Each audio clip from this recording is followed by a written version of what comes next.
এখানে আমি একটি বড় সাইজের বেল নিয়েছি ছোট সাইজের দুটো আলু সেদ্ধ করে রেখেছি, ধনে গুঁড়ো, জিরে গুঁড়ো, চাট মশলা, আদা বাটা, রসুন বাটা, নিয়েছি অল্প একটু বেসন, কাঁচা লঙ্কা কুচি, পেঁয়াজ কুচি, ধনেপাতা কুচি।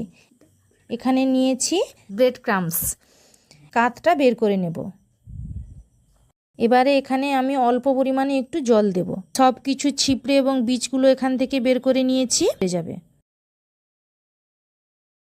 ছাড়িয়ে আলুটাকে এইভাবে মেখে নিয়েছি, তার মধ্যে দিয়ে দিচ্ছি অল্প একটু লবণ, চাট মশলা, শুকনো লঙ্কার গুঁড়ো, কাঁচা লঙ্কা কুচি, পেঁয়াজ কুচি, ধনেপাতা কুচি, আদা বাটা, রসুন বাটা এর মধ্যে দিয়ে দেব। এটা বেসন দিয়ে দিচ্ছি, ওটাকে এইভাবে লাগিয়ে নিতে হবে।